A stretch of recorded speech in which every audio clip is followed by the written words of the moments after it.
En pleno casco histórico de Honda, en la Plaza del Almudín, se encuentra situada la Torre de la Prisión, un espacio singular que nos permite descubrir una parte desconocida de la historia de la ciudad.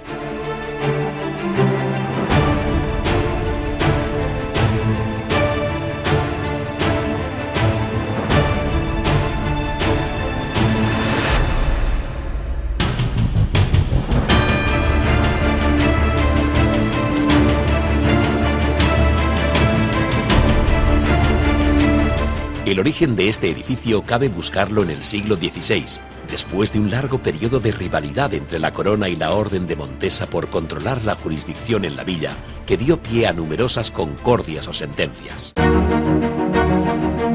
Hasta ese momento, desconocemos el lugar en el que se situaron las cárceles de Honda, aunque algunos expertos opinan que pudo ser en la Plaza del Almudín, en la casa del Consejo de la Villa. Allí estaría ubicada la Corte del Justicia, persona de mayor rango y juez que disponía de las cárceles y de atribuciones para la supervisión de los pesos y medidas relacionados con el comercio y el mercado. Esto cambiaría en la década de 1560. El aumento de competencias del Justicia, los nuevos planes de fortificación de las villas y la necesidad de mostrar un poder municipal fuerte bajo el peso de la corona llevaron a la construcción de un nuevo edificio para las cárceles, una imponente torre anexa a la muralla junto al portal de San Roc, en la entrada a la población.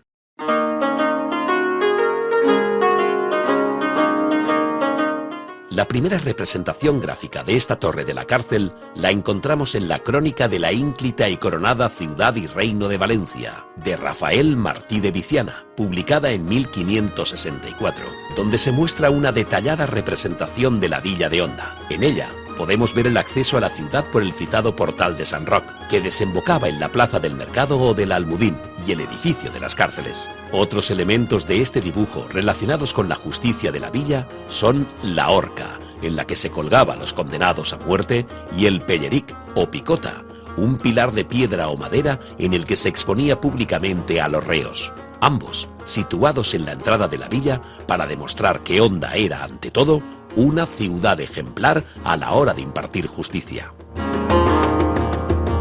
La Torre de la Prisión se construyó en una época de transición en el uso de las cárceles. Hasta aquel momento, las prisiones medievales eran lugares en los que se custodiaba a los presos en espera de su juicio y condena, ya que se consideraba un gasto inútil el de mantener a los reos.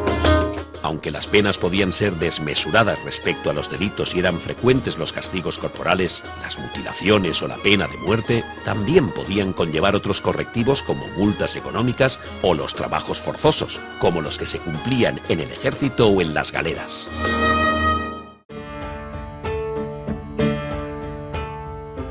La Torre de las Cárceles era un edificio de planta casi cuadrada, con gruesas paredes y 4 plantas.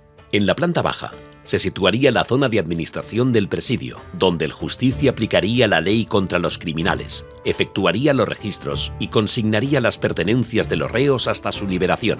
Actualmente este espacio, con su característica arquería gótica, está ocupado por un local comercial.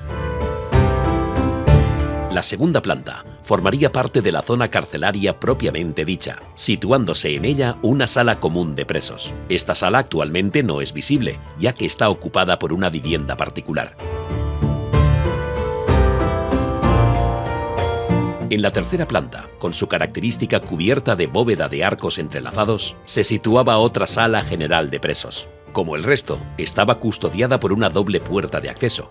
En estas salas, en jergones de paja o directamente en el suelo, los reos pasarían sus días sin otro entretenimiento que la charla con otros presos o el juego. Desde los barrotes de la ventana, podían ver la parte externa de las murallas y en sus paredes los presos se entretenían dibujando o escribiendo, dando lugar a lo que denominamos actualmente grafitis, manifestaciones espontáneas que captan aspectos de la vida de los presos y su visión personal del mundo.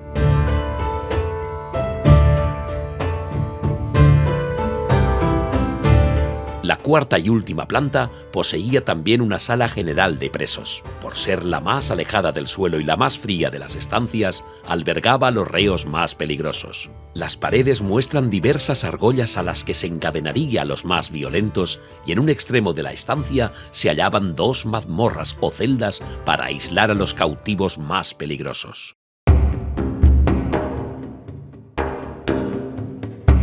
Durante más de 200 años, las condiciones de las cárceles de Honda no variaron demasiado y acabaron quedándose pequeñas y anticuadas.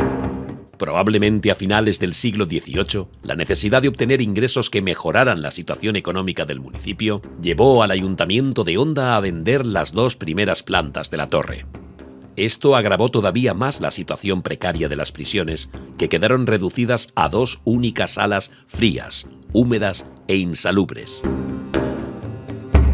Entre finales del siglo XVIII y comienzos del XIX, llegaron a España ideas ilustradas que cambiaron la concepción de las libertades, de las penas y castigos, y por tanto, también de las prisiones y el trato dado a los presos, promoviendo una mejora de sus condiciones de reclusión manifestada en la Constitución de 1812. La cárcel, además de dar nombre a la propia pena de privación de libertad, sería el espacio físico en el que, ahora sí, se cumple el castigo por un tiempo estipulado, que podía ir desde unos días a varios años.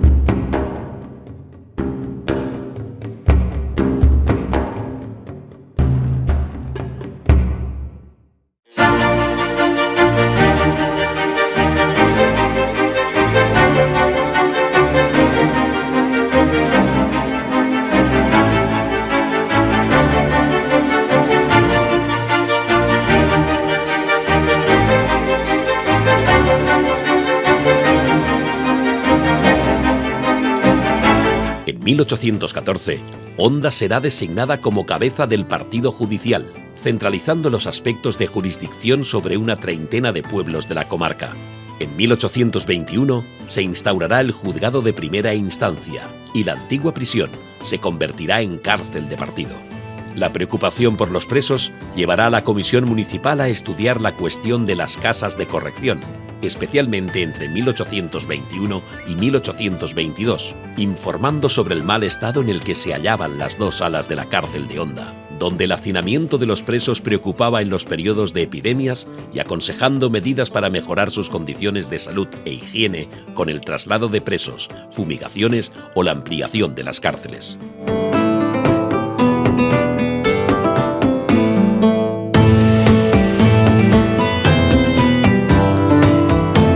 Aumentar el espacio carcelario, se utilizaría la vivienda anexa a la torre recayente a la Plaza del Almudín, un edificio construido sobre los arcos de época bajomedieval y ahora acondicionado para acoger nuevas celdas, sala de deliberación o juicios, administración de las cárceles y vivienda del carcelero o alguacil.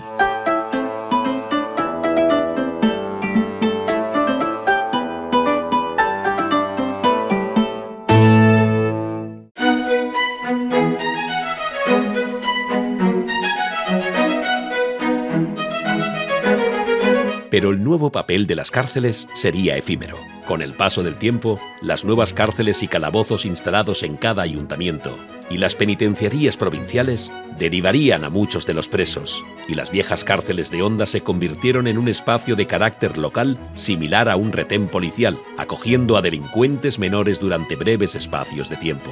Esta función se mantendría durante la Guerra Civil Española. En las paredes de la torre son numerosos los grafitis que se conservan de este periodo.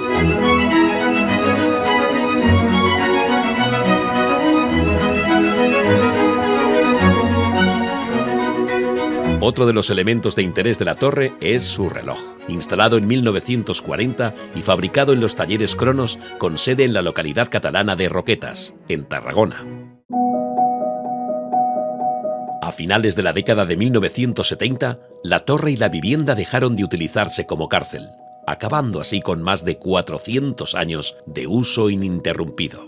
Ambas construcciones quedaron abandonadas y paulatinamente se fueron degradando, convirtiéndose en un lugar oscuro, húmedo y sucio, únicamente empleado para albergar la maquinaria del reloj y puntualmente para la cría de conejos o incluso como palomar.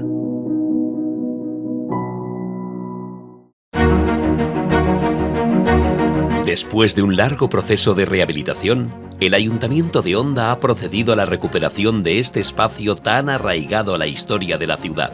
Para ello, se ha realizado una ardua tarea de estudio e investigación y se han acometido los necesarios trabajos para la restauración y puesta en valor de este monumento, que como parte integrante del casco histórico de Onda está declarado bien de interés cultural.